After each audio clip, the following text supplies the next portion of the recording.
for taking the time to join us this evening. My name is Alex Brown, and I serve as the Director of Education and Leadership Programs for Delta Chi. And we're very excited to be able to offer our program this evening, Leadership in the Age of Information. Tonight's program is going to start off with a very short presentation, and then we're very excited to be welcoming a panel of fantastic Delta Chi alumni who are going to be joining us and sharing their expertise and insights when it comes to the role of leadership in their work and their approach in leadership overall.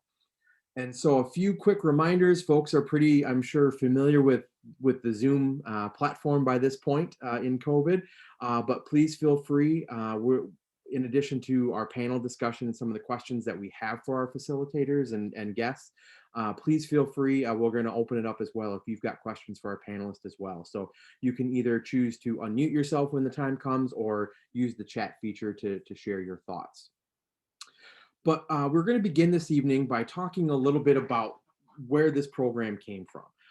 And ultimately, the purpose was, in an age when information is more readily available than ever, how do we ensure that the information that we have and that we're using is useful, is relevant, and is accurate? Because as leaders in our organizations, as leaders in society, oftentimes the decisions we make and the paths that we choose are based on the information that we consume.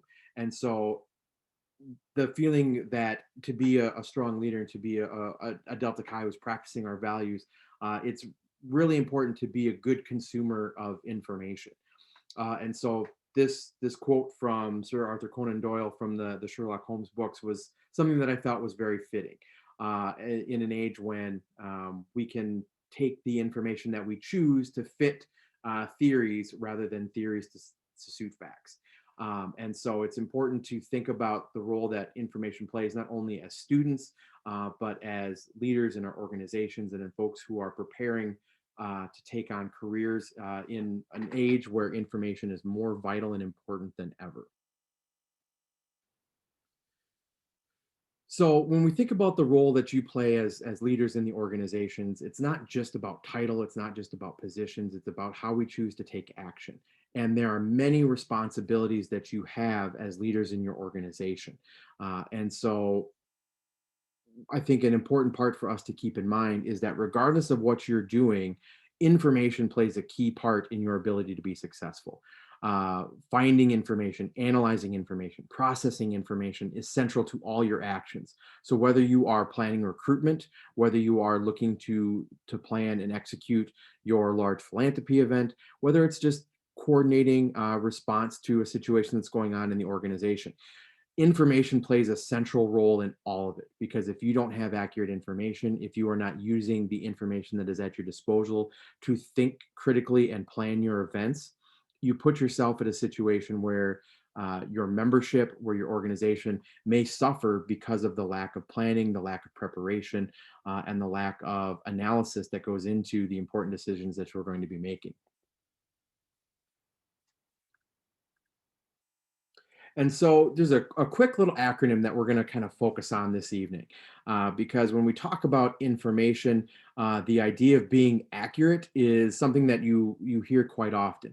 But accurate can include a lot of different pieces, and so it's important to think about all the different factors that come into using information to your advantage. And so first, when we think about being accurate, we always, I think, relate to that idea of accurate information. And as a leader, it's important to know that your information should be fair and free from bias. If we are sharing information, we should be doing our best to ensure that it's free of errors, taking time to consider your source, thinking about a potential change in campus policy, whatever it may be. Those are really important scenarios. And let's use that idea of a potential change in campus policy. Which source would make a more reliable source of your information? A policy update that's coming directly from the Fraternity Sorority Life office, or a third-hand conversation that you heard from a fellow student about what might be happening? So taking time to examine the accuracy of your information can help you and your organization prepare for what comes next. It's important to consider that the information that you have is complete. Accuracy of information is not enough. It should also look to be complete, which means that the facts, the figures that you have should not be misleading or missing or concealed. Only telling part of the story is damaging and is often more damaging than it is helpful. And so making sure that you have, as best you can, the complete information before making a decision is really important. We often can think about the role of information being cost beneficial. And so this certainly can play out in different contexts depending on the situation you're dealing with. And this is, I think, particularly true in a business sense. So thinking about the information being analyzed for the benefits as what is compared to the cost to obtain it. So thinking about it from your organizational lens. Sure, you could pay a company $5,000 to conduct market research on your campus to improve your recruitment for your organization. But would that investment be worth the information that you get out of it versus having conversations with organizations and fellow students on your campus, working with faculty and staff, working with your fraternity and sorority life office to address your recruitment strategy, right? So just because you can pay for that information, is that going to really be a beneficial use for your organization? Is that investment worth that financial cost? Is your information user targeted? Information should be communicated in a style and format that's going to meet the needs of the users of your information.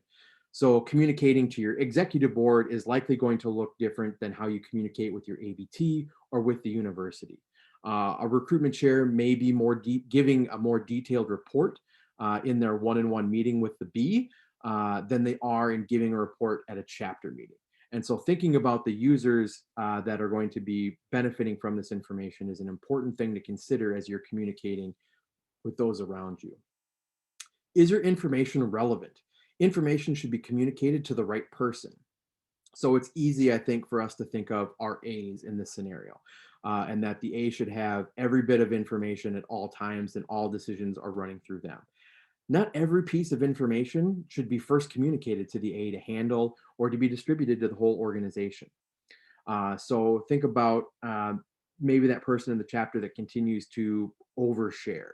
Um, Again, sharing information is really important, but if you continue to share non-relevant information, your audience can begin to tune you out. And so as a leader, it's important to be able to diagnose the information that you have, figure out who needs to know it or who will be impacted by it. Is your information authoritative? So information should be coming from a reliable source. It depends on the qualifications, the past experiences, the performance of the person who is communicating information. Just because a voice is loud does not mean that that is factual. So be mindful of where you're getting information from and how reliable it may be.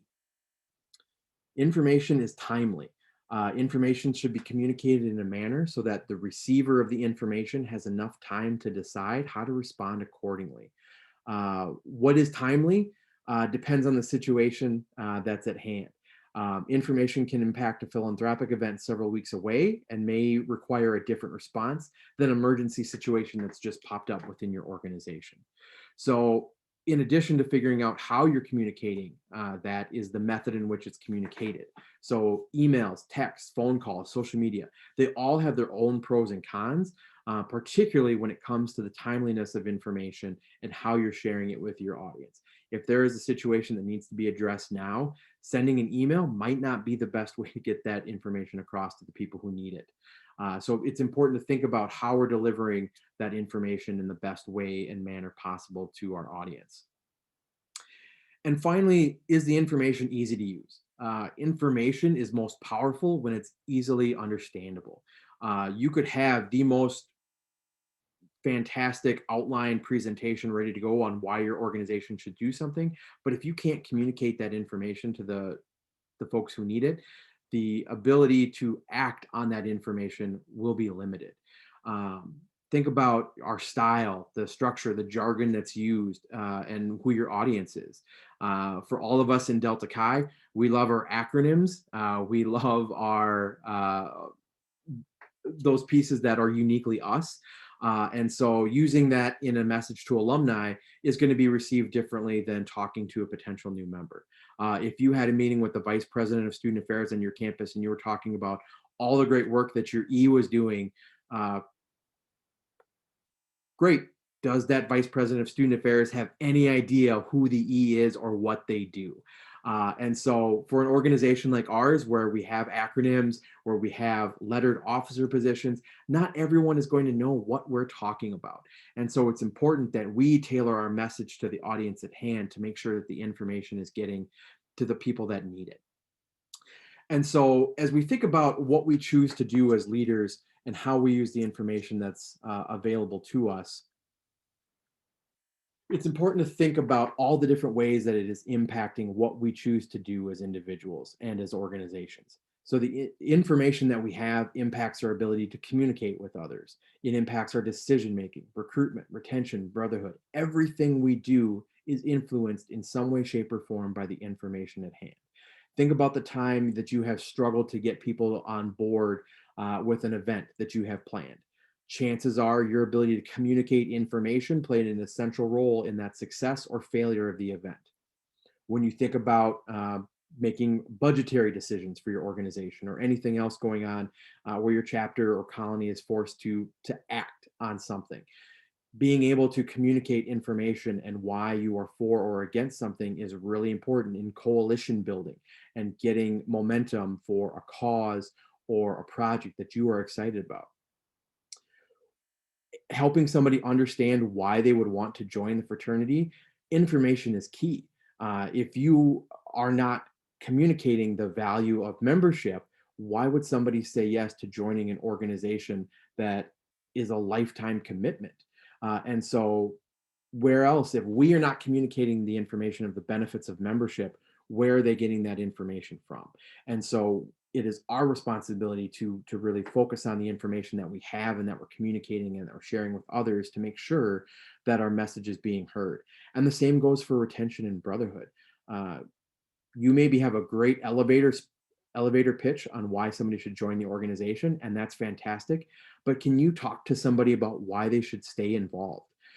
When that junior or senior year comes along and there are competing interests and students are looking for their next step and looking towards their future and wondering what's the value in me staying involved in the fraternity. If we can't communicate the importance of that decision, that's a failure on our end to use the information that we have and communicate it effectively with others. And so again, information is in everything that we do, but uh, how do we compete with the noise? When there's more information out there, when there is a readily available way for me to connect with others and seek out the information that I want, does that really put myself as a leader? Does that put my organization in a place to be successful? And again, this isn't just about the experiences that we have on campus. It's about much more.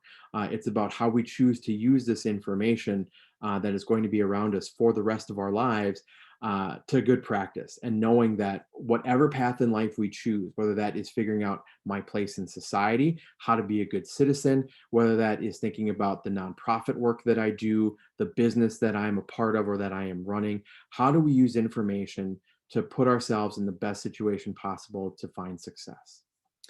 And so, with that in mind, we're very excited to be able to transition over to our panel discussion this evening. And we're joined by three fantastic alumni who have agreed to share their knowledge and expertise with us. Jeremy Fugelberg is a journalist covering healthcare and state issues as an editor and correspondent for the Forum News Service based in South Dakota. He has more than a decade of journalism experience, primarily covering business and politics in the United States, in the West and Midwest. Career highlights have included a hunt for a mummy cave in Wyoming, campaign trail interviews with Obama and Trump, and training women journalists in Yemen. He has 2 bachelor's degrees from South Dakota State University, where he joined Delta Chi, and a master's degree from the University of Kentucky Patterson School of Diplomacy and International Commerce.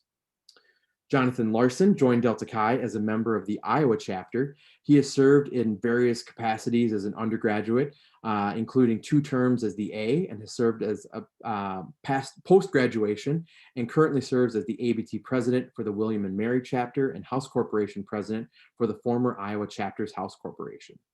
He currently serves as a co-owner and the executive vice president of business operations for Playnate Management Group, which is a defense contractor with work being performed around the world. He is excited to join the discussion as he recognizes the value and impact of assessing, interpreting, communicating, and acting on information and decision-making.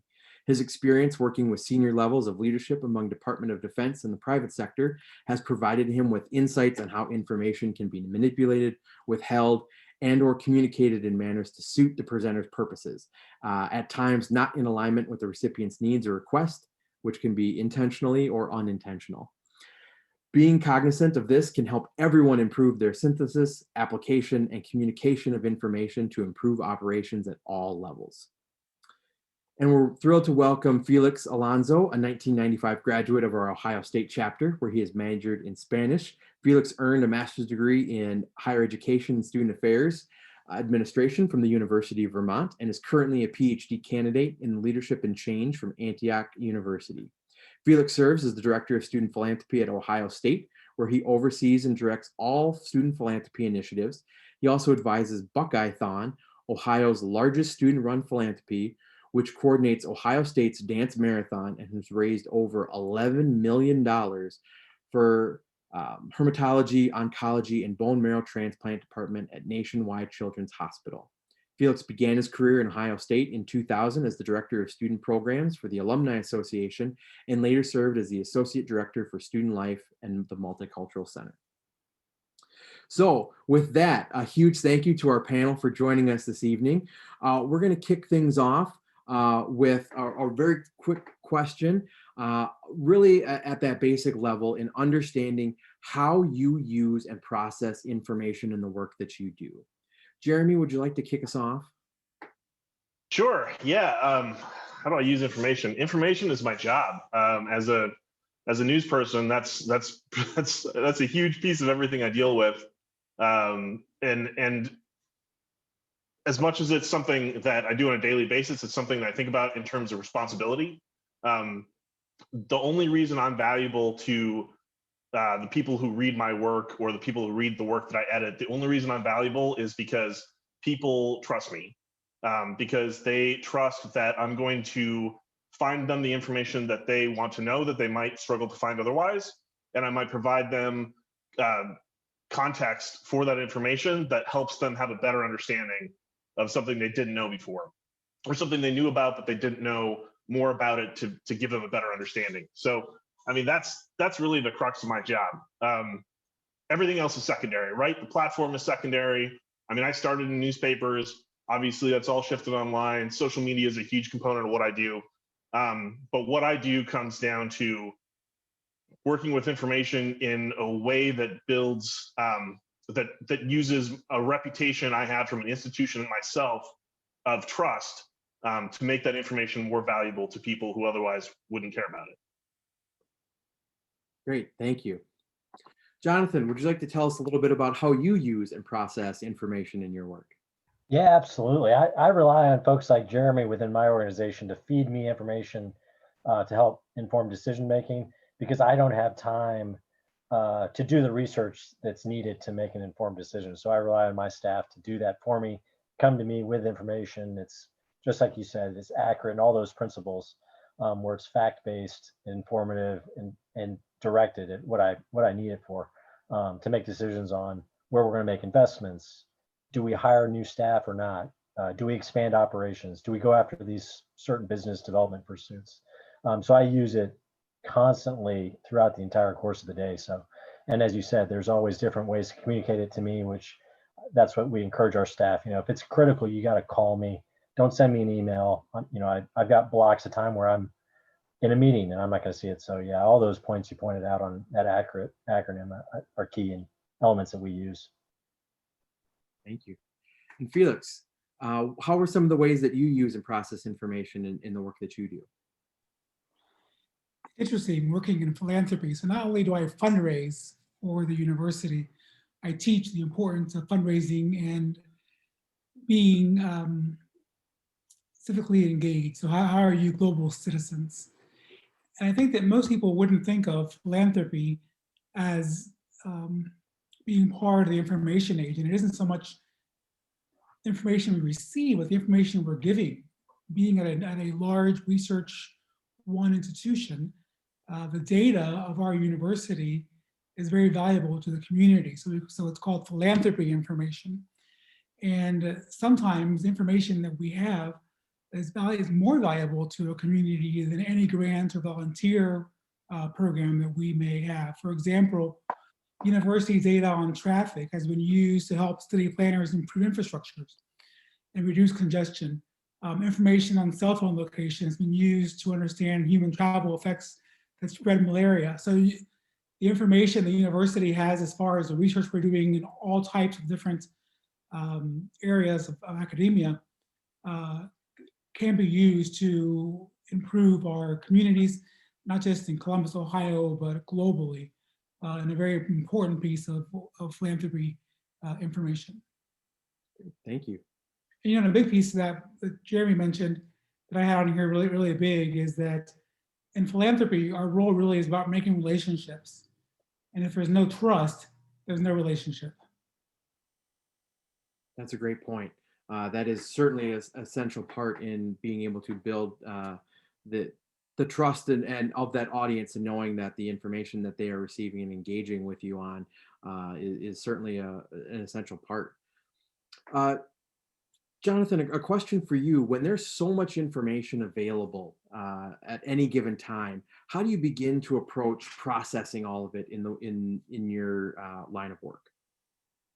And usually, which that's usually the problem, is you have so many data points and just trying to figure out which is the most important one to look at. I always try to go back to, you know, what's the problem statement? And usually that's if staff come to me with something, or my boss, my coworker, co-owner has something, I usually say, what's the problem statement? What are you trying to get information for to make a decision on? You know, so I can help focus my review of it. And then I can, from there, try to pick out the elements that I think are going to help.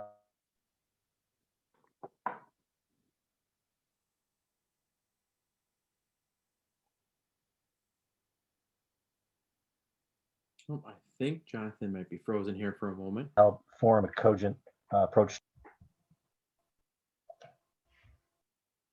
Were you able to catch any of that? I know my connection looks a little choppy.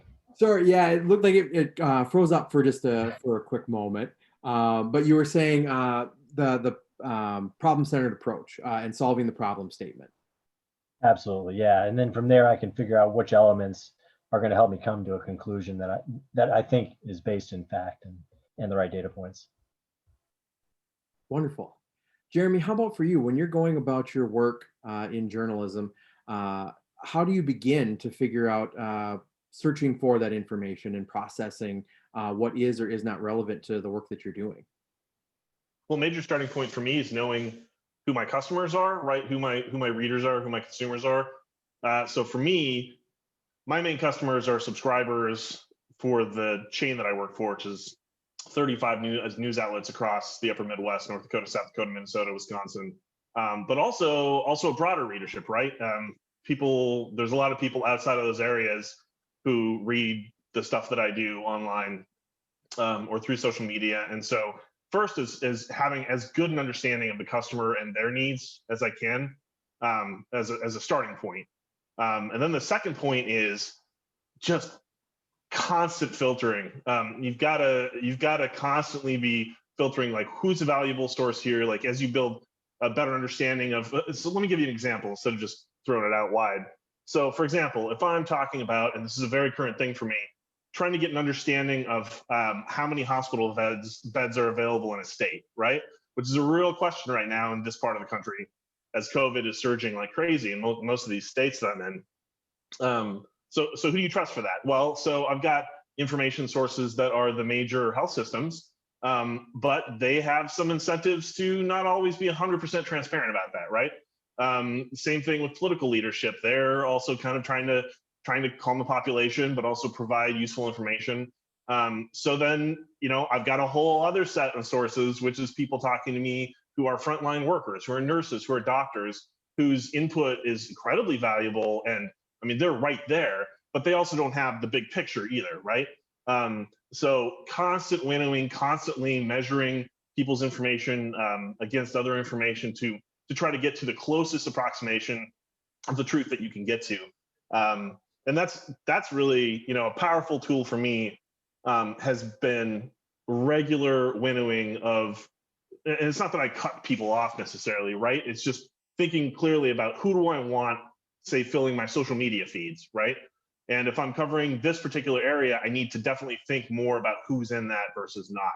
An important way for me to be able to sort of cut through the clutter and the noise and get to the valuable stuff is to constantly be filtering, constantly be winnowing away less useful sources of information. Great, thank you. Felix, the question for you, you mentioned the importance of relationship building and trust. And so when you think about your approach, how do you go about determining the reliability and authenticity of your sources as you consider that element of trust with your audience? And why is that an important part of the process?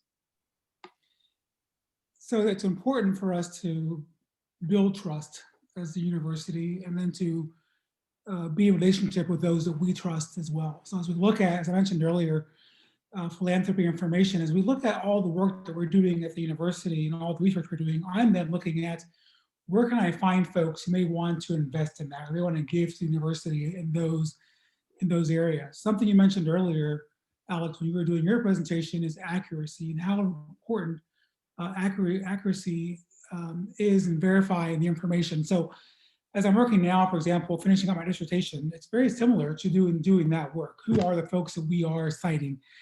Who are the folks that we are adding in our lit review? So authority is also very important. So as a university, who are the faculty who have the authority to be doing the work or be sharing the information that they are sharing? So I think that our stakeholders are looking for the accuracy and the authority piece. Currency is very important. Is the information that we are sharing and gathering information that is current? And then I think that coverage is important too. So examining the content that we are sharing and the source of where it's coming from. One thing that I had written down many times throughout my notes is that really right now, with all the information that we have coming towards us, we have to relearn how to learn, because knowledge is not meant to be known. It's really meant to be applied. And there's so much information coming at us, especially for the students here who are maybe doing leadership development for your leaders in the organization, or just the general brothers in your organization. So much information coming towards them. There's really an imbalance between the knowledge we take in and the information that we use. So we tend to lose a lot of that because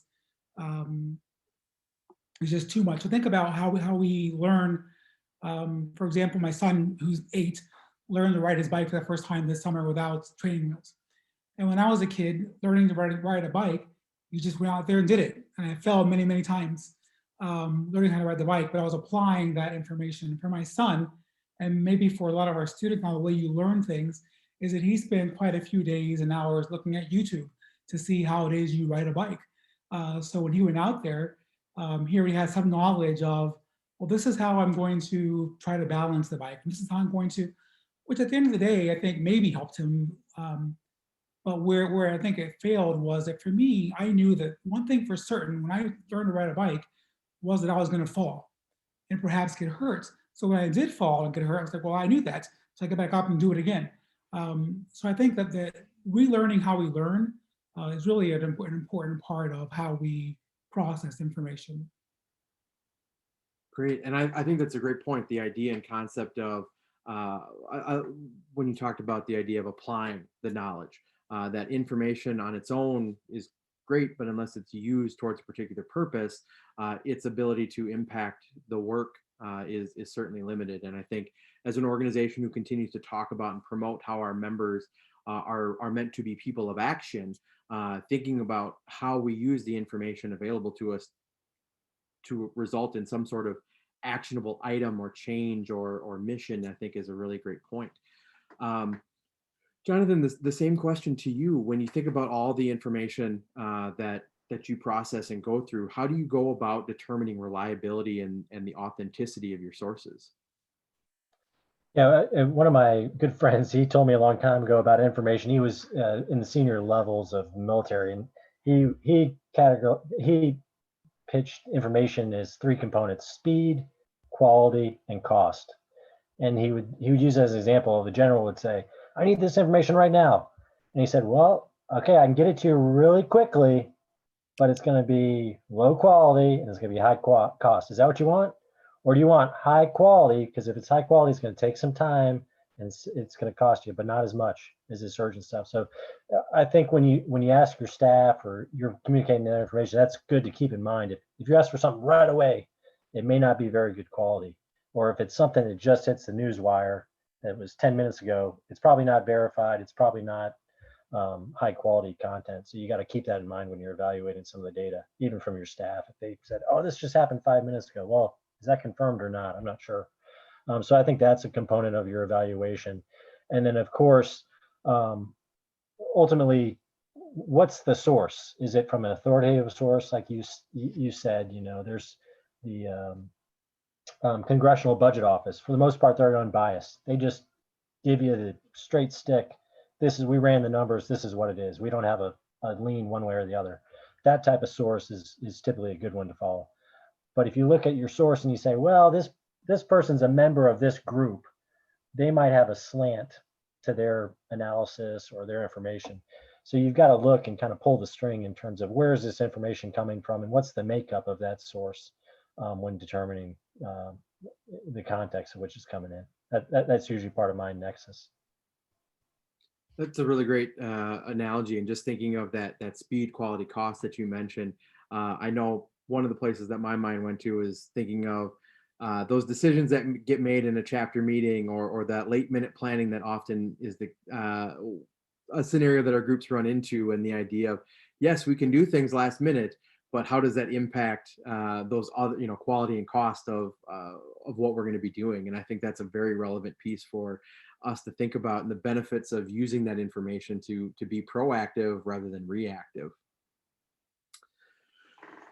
Jeremy, a quick question for you. What are some of the strategies that someone can use to recognize and minimize information bias? As Jonathan just mentioned, that idea of understanding our source can often play a role. And so what are some of the strategies to recognize when that information bias may be present? So, and let me know if this isn't kind of what you were thinking with this question, but I think we talked a little bit about sources and sources of information, how you decide to trust them and what's a valuable source, and I think that's absolutely a part of this. Honestly, when I think about information bias, I usually come back to the consumer, right, the reader, and for this, each one of us. And I think there's two important things to do. One is to question your own biases, to understand your own biases. I think it's easy for us to forget that we have our own built-in assumptions about things, and our own leaps of logic that we take. And I think it's important for us to kind of interrogate ourselves and have a better understanding of ourselves for how we approach information. I think that's number one. And then number two is then to apply that, right? To apply that when we see information and go, oh, well, that means blank, right? And say, okay, but does it? Question those assumptions to say, maybe it doesn't mean that. What's a way that it could not be that way, right? And I think, I'm speaking really generally here, but to give you an easy example, this has been something that's a big struggle in journalism and say social media. I've got years of training and years of experience, and I care deeply about the things that I write, making sure they're reliable and making sure my sources are good. And I care about the ethics of it and all this stuff. And everything that I write looks just about the same on Facebook as somebody else with some website, right? And it doesn't take much to set that up. And you can make it look authentic with a nice photo and a decently written headline in a social media post. It can look just as authoritative as anything I write. And so it's very, now these days, with the way that news transfers in these bite-sized packages that all look identical, it can be very difficult for the average person to differentiate between those things, especially when they feed into a bias you already have. And I guess that's where I go with this, is thinking, if there's one thing I could encourage people to do, and I do it to myself all the time, and probably not even enough, is understand your own biases, question your own biases, especially if it's something that you're making a decision based on, right? it's never going to hurt for you to question yourself and screen out the ways that you assume something based off of something that you read because of what you believe. I think it's a fantastic reminder for all of us. And when we think about our approach to even just something that came to mind was the way it's always been done. I think that's a very common thing that we hear and our members experience is that, well, this is how it is. When in reality, that could be very different. And our perceptions of how it's always been may vary greatly organization by organization, member by member. And so just because there is an overlying assumption does not mean that that is accurate for the world that we're living in. Before we turn it over to any other questions from our group, I do have a quick question for all three of you in thinking about how information can affect leadership. And so, Jonathan, if it's all right with you, we'll start with your perceptions on that. Yeah, absolutely. I think, and I see it in my organization a lot, is because we're so reliant on our staff to feed us information, we're making sometimes fairly large decisions based on that information. So that can adjust our perspective, because if we become too reliant and trusting of our staff and don't ask those questions of them of why is this your conclusion, or why, what are the assumptions that went into this analysis, it can lead you down a path that can be difficult to get back off of and reset back to zero. So it can affect the organization, and it can affect the leadership's perspective on things.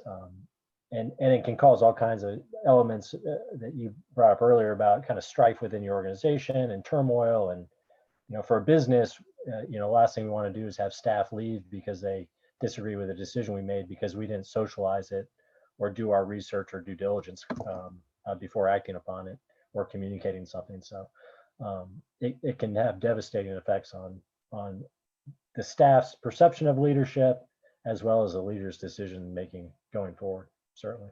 And in some cases, it can lead to kind of catastrophic incidents within the firm where you may go out of business because you made a bad decision based on bad information that you acted upon, or that leader might get fired because they made a bad decision because of that info. So,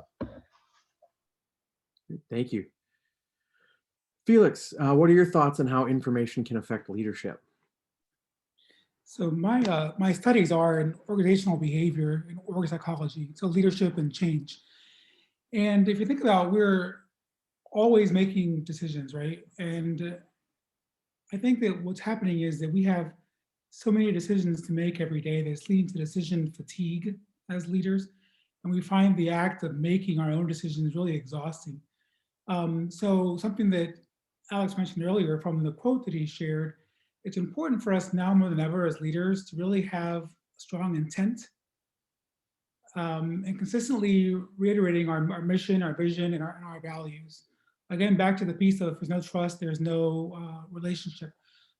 For us as leaders, we have to go back to the very simple stages of planning and be prepared to revisit the important questions of how, who, and when it comes to options before we consider how we're going to move forward. Great, thank you. And Jeremy, what are your thoughts on how information can affect leadership? Man, where to start with that? Something that I've found just for my own use. So I've probably spent 3/4 of my career at this point being in some sort of editorial position. And something that I've found is, you talked about the way we've always done things, and that's something I've dealt with my entire career as the news industry has changed and varied. Is it's so hard to let go of those old models, even if they're massively outdated. And so, I think that's been a challenge for me as a leader, is to constantly reevaluate, like, what is the value of this, right? Like, how is this making what I do better? And that's why it comes down to understanding what your values are and what your goal is very clearly. And I think, without having a really clear understanding of those two things, it's hard to do any of those changes. And so that's when it comes, as far as my organization's gone, flow of information is all about how you design your organization, and constantly questioning those assumptions as far as how your organization is constructed, and whose interests you're actually serving, I think is really important. Great, thank you all. We do have a few more questions, but we do want to open it up. So if any of our participants that are on the call have a question for our panel, please feel free to either add them to the chat or feel free to unmute yourself and ask directly. Yeah, this is Aiden Dennis from High Point University. I have one question for the panel. As a founding father of the HPU Delta Chi colony, how do you see a leader within the organization utilizing the skills you've talked about to really bridge the gap of information from Greek councils, IFC, to the members of the fraternity?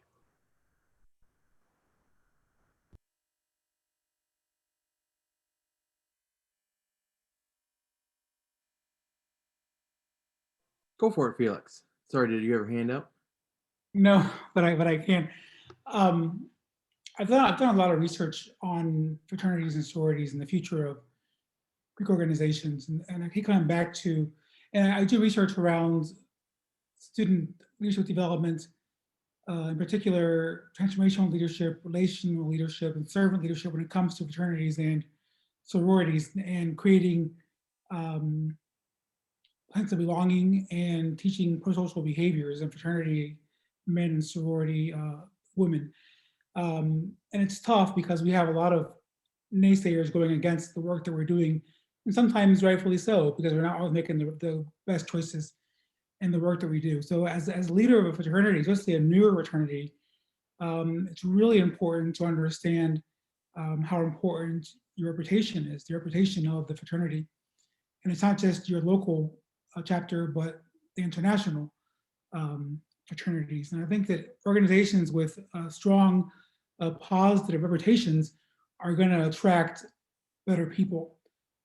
So as you look at, recruiting men to eventually join the fraternity, that reputation piece is so important. Again, back to the whole piece of, if there's no trust, there's no relationship. So the accuracy of information that you're sharing, and again, sharing the importance of your mission and vision, and what's the value that being a member of Delta Chi is bringing to your brothers, because there are other fraternities that they can join as well. So what's the difference in what it is that Delta Chi can bring to them? I think that the fraternity has a really strong education program that I didn't realize, Alex, you were overseeing. I also thought that you were doing alumni until the other day when I read your signature. But I think that utilizing the resources that fraternity offers to you to best understand how to share that information would be important too. Yeah, the only thing I was going to add to that is, one of the things I love about advising on our ABT at one of the chapters I advise for, and just undergraduate fraternity involvement, is the opportunities that exist for all the undergrads. And there's so many low-hanging fruit that you guys can see so easily. So I think it's great as leaders within your organization to do that kind of opportunity assessment of all this information that's available to you, to pick out some quick wins and easy ones, and then using that information, do the coalition building that Alex had mentioned previously, where you're doing this value pitch to your members on, hey, this is why we should be doing this, because we can improve our reputation, we can get more members, we can get funding to go to conferences, because I went to an IFC meeting and I heard that they have this fund that no one ever taps. So I think that's what's fantastic about being a receptive, cognizant, aware leader within the organization, to filter the information and see where the opportunities exist and come up with a strategy to capitalize on them. Because it's target rich in terms of where you guys are operating, and so many people just don't listen and they miss all these opportunities. So that's a key benefit. Great. And if the panel doesn't mind, I I'm going to jump in quick just because I think that was a great question, Aiden. And for me, I think one of the things that always stands out and is authenticity. Because if I am truly behaving congruently with who I am in the organization that I belong to, it allows me to work very collaboratively with other organizations. So whether I'm working within my chapter or colony of Delta Chi, whether I'm working with the IFC or serving on the IFC or any other student organization or group in my community, I think people inherently can sense that authentic behavior. And when I know that my actions align with what I'm telling you and what I'm saying as a person and as a leader, as that information is conveyed, it takes it to a whole new level when I see that in action. Because I can read a flyer, I can look, I can read your recruitment material or whatever it is that you're trying to accomplish. But if I see you do those things in real life, I'm much more likely to build that trust, to build that relationship, and see that what you told me is what you delivered. And that helps me not only in this moment, but in the conversations and the efforts in the days, weeks, months, years to come. Because if I know and I build that relationship as somebody who is authentic and true to my word, that relationship to work with others becomes much easier to do and translate as a leader, because people know what they're getting. There is truth in it, the truth in advertising. Before I spent my career also in higher ed, and so as a campus-based professional, I'd often tell students, you can't tell, like if your group is below the all Greek average, for example, and you've got academics in your recruitment materials, no, take it off. Like, that's not who you are. That's not what you're about. I want to believe it, right? And so I think that is a key part in understanding both the role of information and leadership, is just being authentic to who you are, because that really is a way to translate in a whole new way and build relationships that just reading something maybe doesn't translate to. If I could add a minute, Alex, to that, I think that every organization, but especially fraternities, are especially vulnerable to anything damaging their reputation.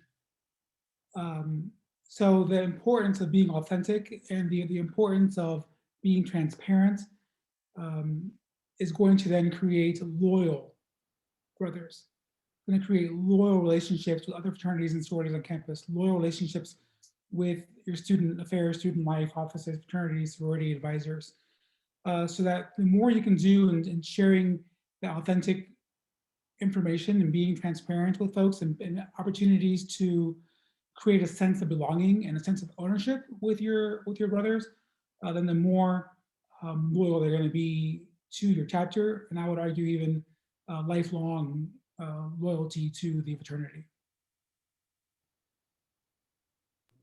Thank you so much for your answers.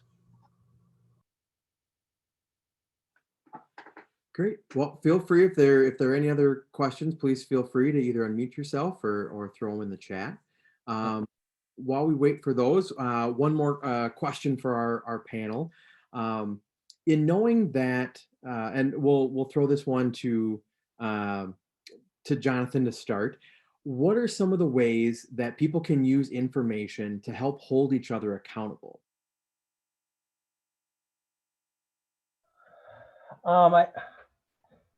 I think it's useful when you're looking at certain topics to understand all perspectives, and in doing so, Jeremy kind of touched on it, to know your audience and know where they're coming from.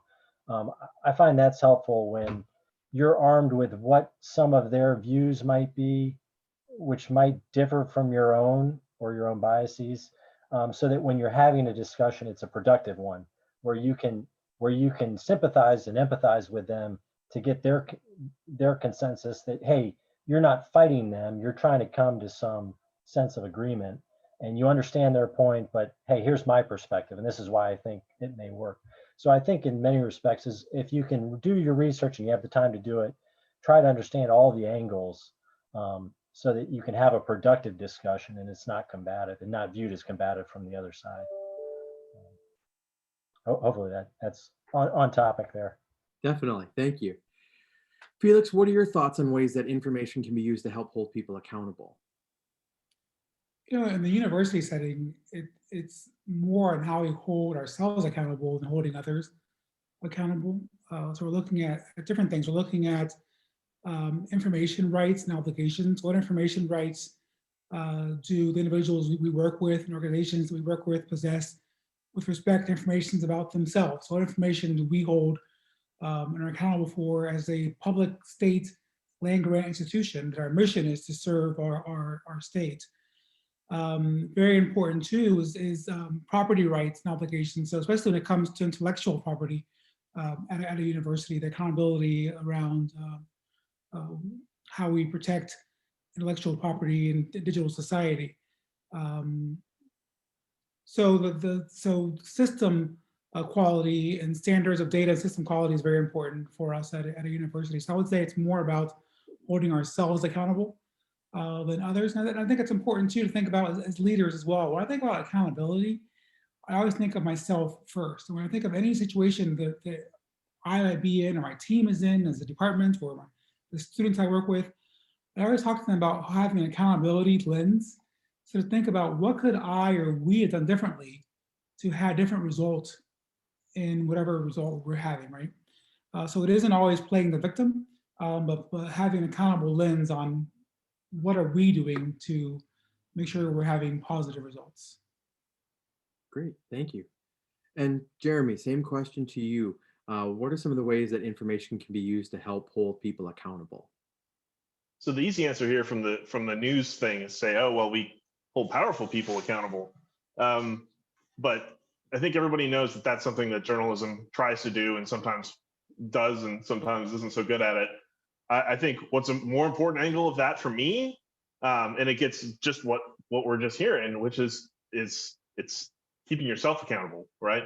It's about the humility of being honest about what you know and what you don't know. And this is something, in journalism, I think about a lot. We have a huge trust problem, right? Like most people don't trust journalists, or they think journalists are trying to lie or pull a fast one over on you.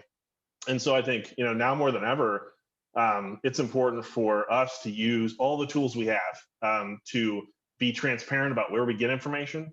And that comes out of humility, right? It's realizing that, first, a lot of people don't know how news works, and it's sort of this black box. And so it's easy to imagine a lot of things. So try to be really transparent about like how you do your work. Be transparent about what your sources are. In an online format, link to things. Like people can follow up and do their own research and check your work. I mean, I've got there's some doctors I work with now. Everybody's doing spreadsheets on all the COVID numbers. And be humble enough to, you don't necessarily have a corner on facts and truth. You might screw up. Like this is the crowdsourcing aspect of things really pays off too, right? When you have a lot of people who can check your work and make sure it's accurate or raise questions about it. And I think it comes back to being willing to be transparent about yourself, to keep yourself accountable. And that comes down to humility. And I think both of those, regardless of what your business is, if you deal with information, I think those are two really important qualities. Great, thank you. Before we wrap up, we want to offer one last chance for any of our participants if they've got any questions for our panel. Hi, I'm Zach from the High Point Founding Father chapter. My question for you is that since all of us are so new, how would you effectively hold each other accountable in a way with using information and communicating with no relationship bias or any relationship at all? Because we're all just pretty new coming together for the first time.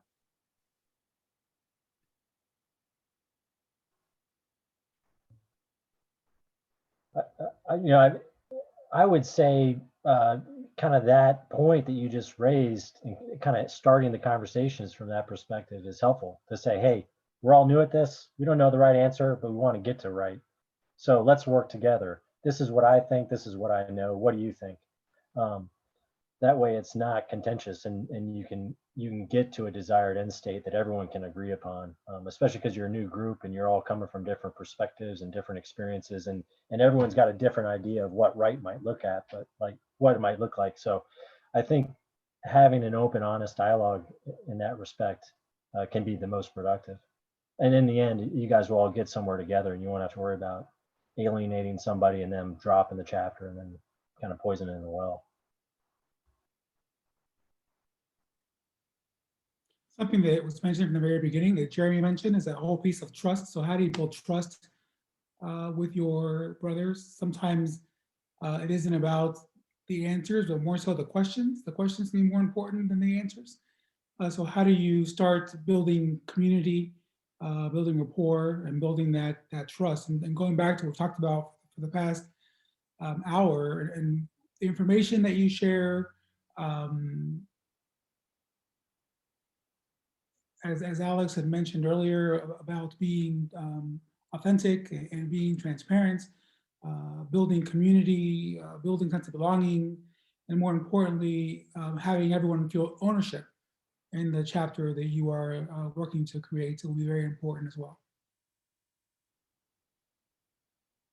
Thank you.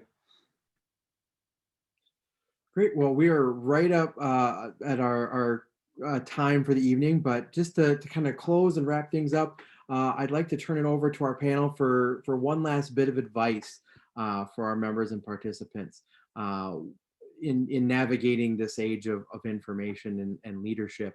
What are some of the things that you want our participants and think that our members need to be mindful of in today's society? So Felix, if it's all right with you, we'll start with you. I think I'll leave you with a couple of bullet points of things that I've heard everyone say tonight. I'll share again the big piece of, if there's no trust, there's no relationship. So that's probably the biggest takeaway. Accuracy, making sure the information that you're sharing is up to date, concise and to the point. And then expert sources. That's one piece that Jeremy just mentioned, how important it is to make sure that you're using expert sources. Great, thank you. And we'll use that to segue to Jeremy on any final thoughts for our members on navigating information and leadership in today's society. Yeah, I think it comes down to integrity. I think a lot of these questions, and that's I kind of keep beating the drum of questioning yourself. And I think you should be harsher on yourself there when it comes to your own biases, but also kind to others in their own biases and how they struggle to deal with information. I think look, there's a lot of bad information out there, and I'm speaking as a news person. Look to add value, look to add better things into the world by what you share and the news that you consume, and be a good example for other people. I mean, that's, we talked about this a little bit with fraternities earlier. The reason I joined Delta Chi is because of the caliber of people I knew were in that fraternity and what the fraternity meant on the campus. And I think, you reflect that in how you deal with information and how you share it with others and in what you consume yourself. And I think that comes down to how you try to be a man of integrity. So that's what I'd say. Great, thank you. And with that, we'll turn it over to Jonathan for our final thoughts for the evening. Yeah, the only other points I'll raise, which are hopefully complimentary to everyone else's good comments, is, keep in mind always that information is taken in and given based on personal experience. So you have to keep that in mind when you're dealing with folks. They may not have the same experience that you've got, and so they might be coming from a different place, and they may not interpret it the same way because you've been somewhere or done something that they have not. So keep that in mind. And then the other piece I'd encourage everyone is don't hesitate to ask why. When someone says something, ask why. Because you can quickly get to the bottom of, is it supported by fact or is it just their preconceived notion or bias? And don't be afraid, and don't think because no one else is asking why that it's fact. Just ask why. Why do you think that? It's not confrontational. You just want to learn more. And don't be afraid to be the devil's advocate. Well, okay, if you think that, what if this happens? Because in the end, the information will get better, you'll get better, they'll get better, and the decision making will get better. Wonderful. Well, I want to take a moment to thank everyone once again, not only for participating in tonight's program, but a special huge thank you to our alumni guests in sharing their time and their expertise with all of us. My contact information is on the screen.